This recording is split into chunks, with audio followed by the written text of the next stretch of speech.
awesome artist. Today we're looking at another art book here for a flip through. This is Dragon Ball, A Visual History. So yeah, we're just gonna get right into it. So this is actually the slipcase, and you can already see there's some little character squares in there. And then the other side's got some too. So this thing has a really cool presentation. And this is kind of a rigid cardboard.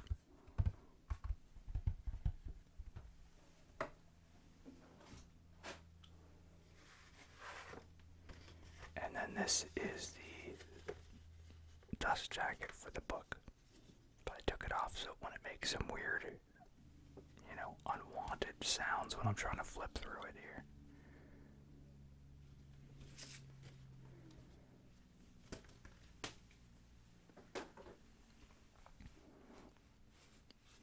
So yeah, this book is unlike quite a few of the other visual history books that I've shown, because this one relies very heavily on pictures and not so much on text. So there's a little poster here. Let's see if I can even get it all in frame. So there's one, and then it's double-sided. The other side shows all of the covers for the series, but you can't really see it here. These are all the Shonen Jump covers. But, the book effectively goes through, shows much larger representations in some of these, and then there's like promotional art and things. So it's pretty much a catch-all for visuals that aren't like the actual manga itself. So here's a little intro here. I guess I can read a little bit. Let's see here. This might sound like a weird preface for an art collection, but it didn't feel like I put much effort into the stuff I drew for Dragon Ball. Don't say, that implies you gave your all to your other projects, right? Because I don't have a satisfying answer there either.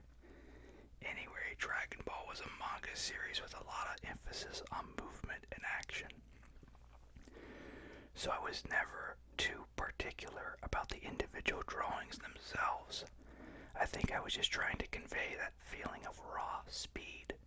Okay, just kidding. That's just my excuse for when people start to ask, was this art really worthy of a whole book?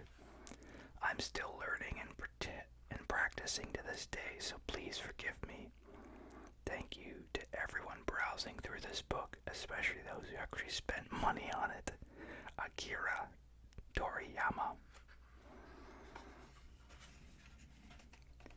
And it just goes through year by year. So here's, I guess, some of the colored pages. The manga was typically black and white, but every now and then there would be a few pages that were colored, at least traditionally back in the day. I know they've done like colorized collections since then. So we see this is like one of his vehicular design innovations right here. We come to know it later as the Capsule Corp here. Everything's very rounded. So Dragon Ball is just slightly older than I am here. You see 84, I was born in 85. And I believe I had a poster of this that came with the box set for the original Dragon Ball series. And then I believe also in Japan the whole thing is called Dragon Ball. Here in America we have Dragon Ball Z, GT, which a lot of people like to forget, and then we have Super, and then Kai, which is like a abridged version of Dragon Ball Z.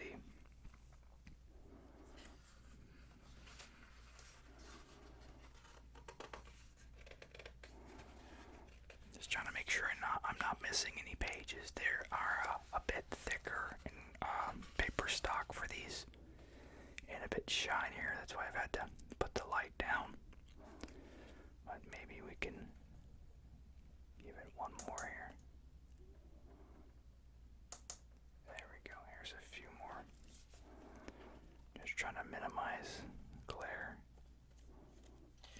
So, yeah, I was introduced to Dragon Ball Z way later, and then went back to actually read the entire manga of Dragon Ball. I got like the big box set when I was done with college, actually, and then my graduation present to myself was to buy all of the seasons of Dragon Ball Z, and I got them for relatively cheap at the time. I still don't have all the steel case sets, but yeah, so I really love Dragon Ball a lot. This was the other image that was on the box for sure. And actually in the back they go into greater detail to describe each and every one of these images here.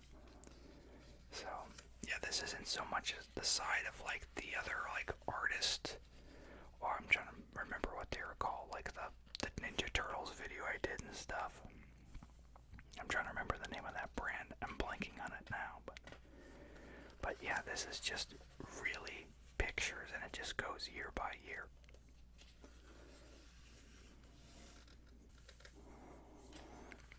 And some of these made their ways as covers. Some of them, they were just like little pin-up inserts and things.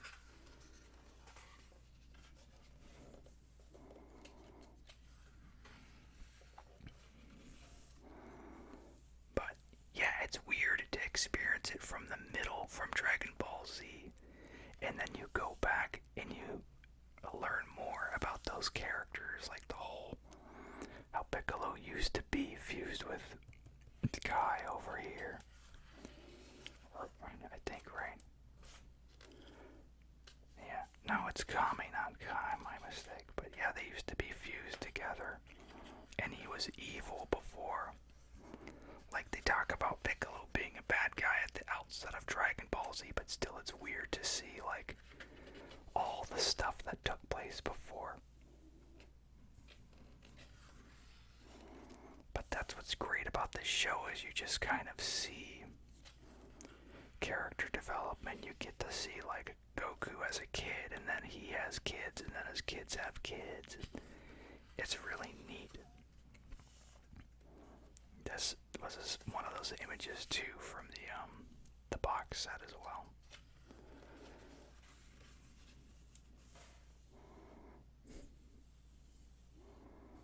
But it's so weird when I see like these really early years on the show. I wasn't introduced to Dragon Ball Z until 1999. And I guess it had kicked around a little bit prior to that in the US. But not so much as to where it really just kind of blew up when it was on Toonami.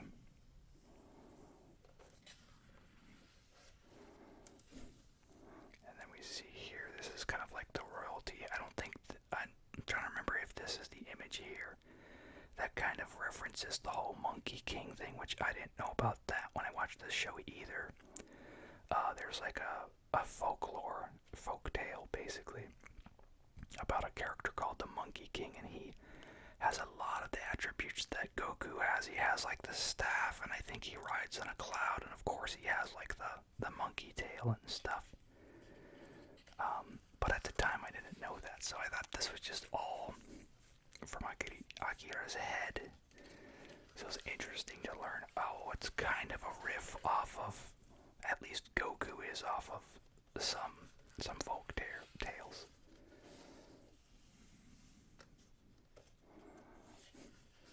I always liked when you would just kind of see some random things like this doesn't fit anywhere. In Dragon Ball we see go on a little stock race car here. We got the Marlboro logo and Shell Gas and Honda and stuff. And they may have actually used that as a promotional piece, possibly in Japan, but I definitely never saw it here. But as a kid, we saw like the first bit of Dragon Ball Z was syndicated for a while before we got the rest of it. I think it was either 2000 or 2001 before Toonami started to get the later stuff with like Final Form Frieza and Super Saiyan Goku and all that. So we would just see, I think it was maybe the first 40 or 50 episodes or so. over and over again. But I also learned to find out that I guess before they had actually put like the in part of Dragon Ball Z on US television, dubbed with the same voice actors that they got to dub those early seasons of Dragon Ball in the US, what they call the Rock the Dragon, like the Dragon Box and all that stuff, where they had the theme song, which they didn't keep later on. But yeah, so they have the beginning seasons and then like the tail end, which I guess was released first, and then they went back to dub the other stuff. And then all the voice actors switched, the same from like the Steelbook, like all those movies as well. Like World's Mightiest and stuff, and Dead Zone and Tree of Might.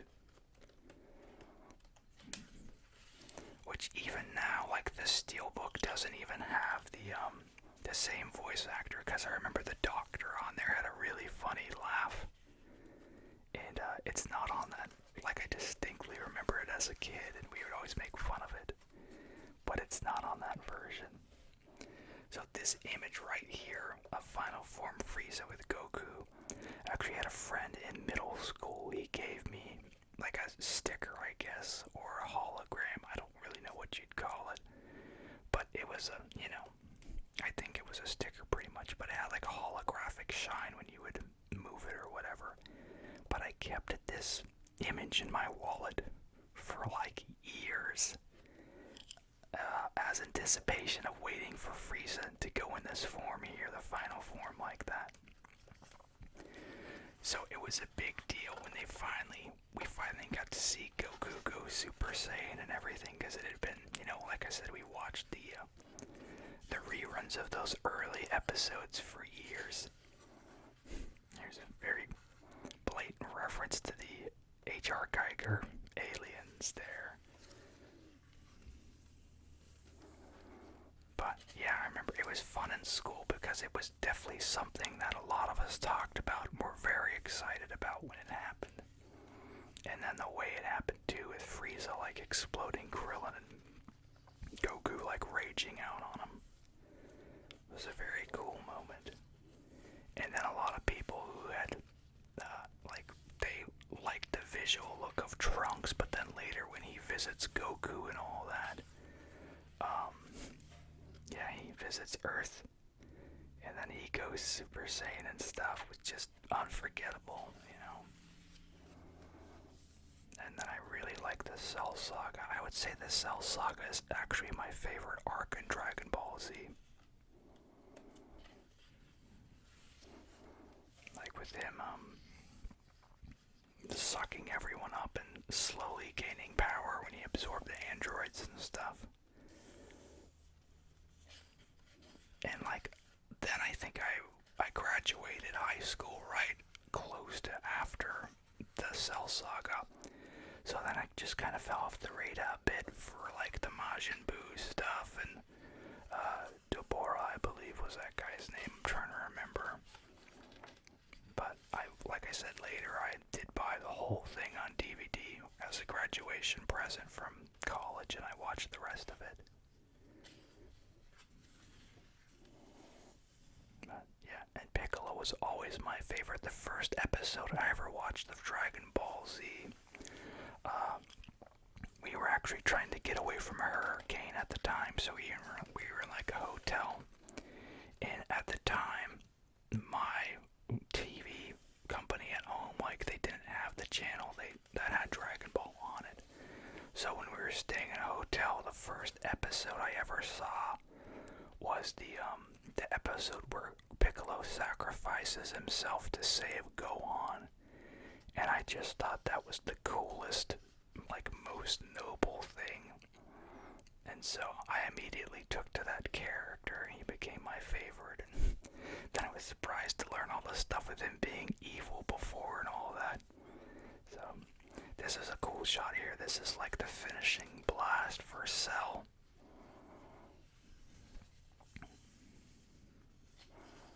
It's the fusion with Goten and Trunks. I think that's Gotenks.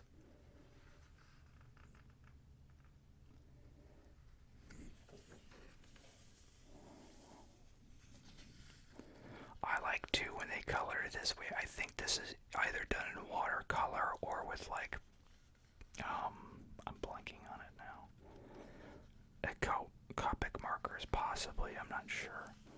But later you'll see a lot of things colored. I guess either airbrushed or digitally or something, but I prefer this here.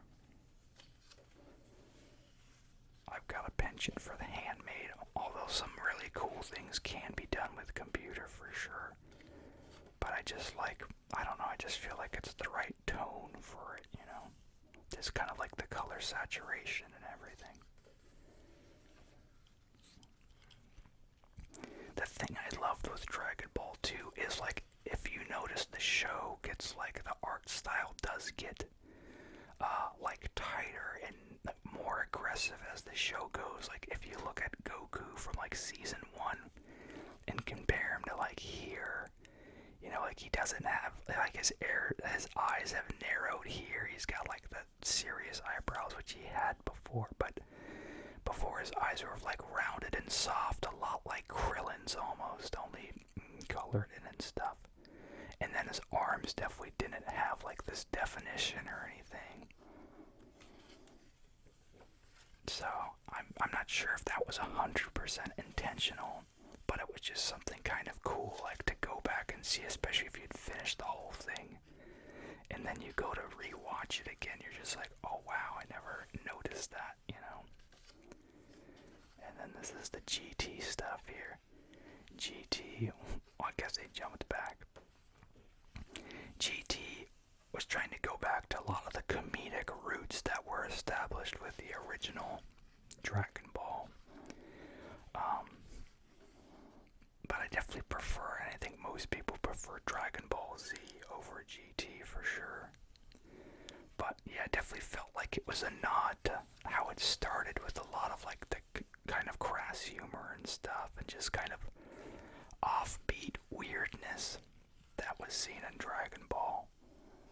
So, but then they just kind of went back and retconned it. I believe they did with Super. I've seen a little bit of Super, and Super's supposed to take place before GT, I believe. But then there are some elements, I believe, that are the same. I've seen maybe the first 5 or so episodes of Super, so I'm not really sure about what all goes on. I'm kind of waiting for those to come out on like the big DVD sets, like they did for all the other seasons. And I have to still go back and get like the original blue boxes for Dragon Ball as well. I have all Dragon Ball Z, and then I have all of DT, which is just the 2, and then I have about half the movies. See, this is what I'm talking about. They switched to, like, I think this is computer coloring here. Digital, if you will.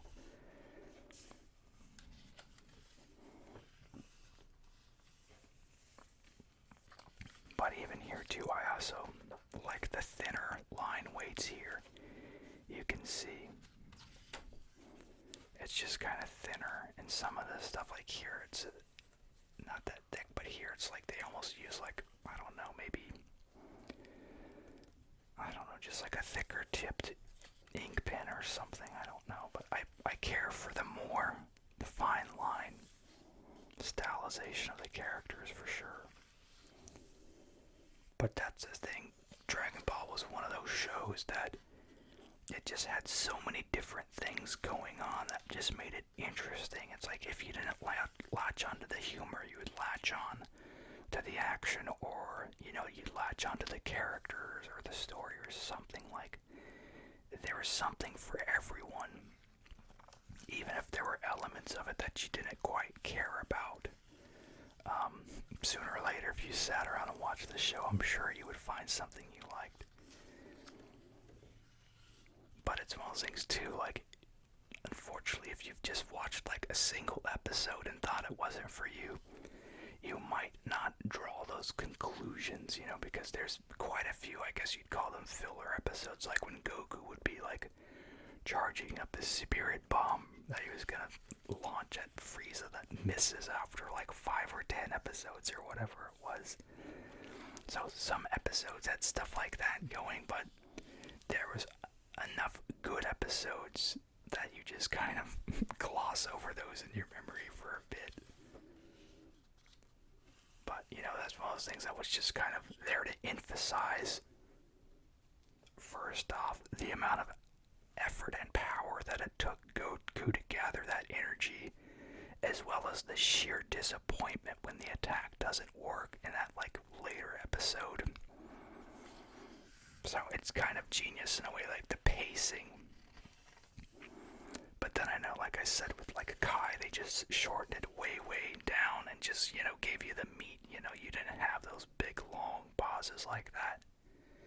And then some of the elements of the cartoon right there even added, if you read the actual manga, certain things don't happen that happen in the show. They're not major things, mind you, but just things like, oh, they went right to this instead of, that. I always really loved, the dragon imagery, too, all the scales and stuff. So very cool.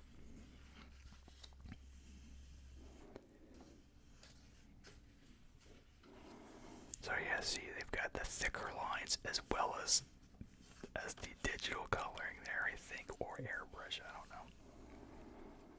And then I remember seeing this image a lot before we knew all the details, so we'd have to look at it and try to figure out what we were seeing here. We're like, okay, well, obviously that's Goku, Piccolo, and Vegeta. What's going on with these other people, and why does Krillin have hair,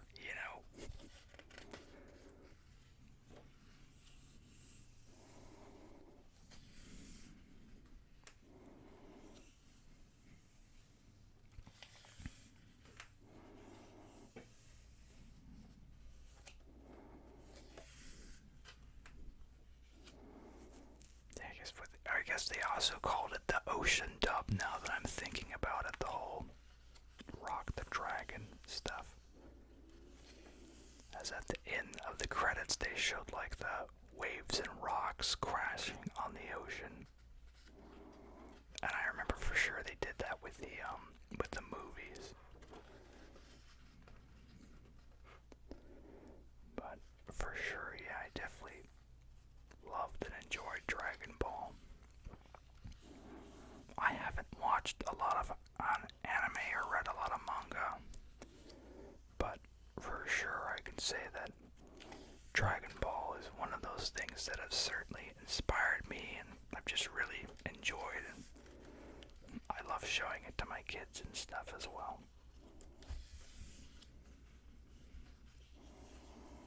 And here's the Dragon Ball Super, or this is actually for the movie here.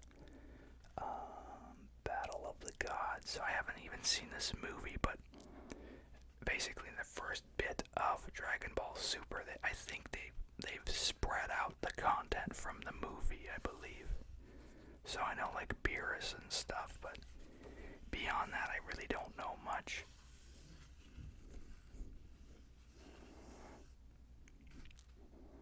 And then in the back here, these were the covers, I believe, for when they reprinted the series.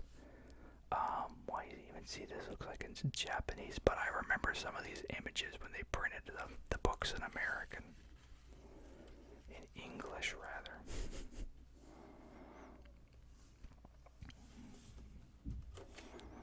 But they've done quite a few different things for sure.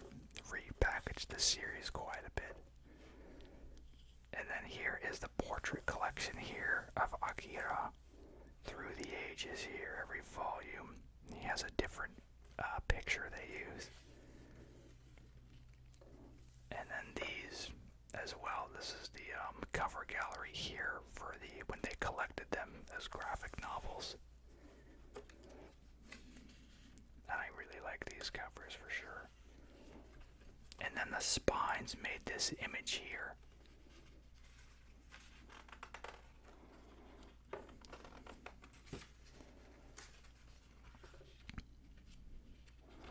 I'm not sure if they show the other one too. They may have. I may have glossed over it. Let me see. Yeah, so here's more spine work there. If you had them all lined up, you would see an image. And let's see if they show this one. Yeah, I know I had this one. And then the box that actually had a paper strip of this that you could pull out as well. I think there were 74 volumes together, if I remember. And there's an interview in the back here. And then, yeah, this is the index. This goes through in greater detail all the pictures. It kind of explains things a bit more, which is really helpful if you're not really familiar with the show or the characters or anything. So I kind of wish they slapped these on the images because they could have fit them, I think. But it is what it is. But it goes through all the years here.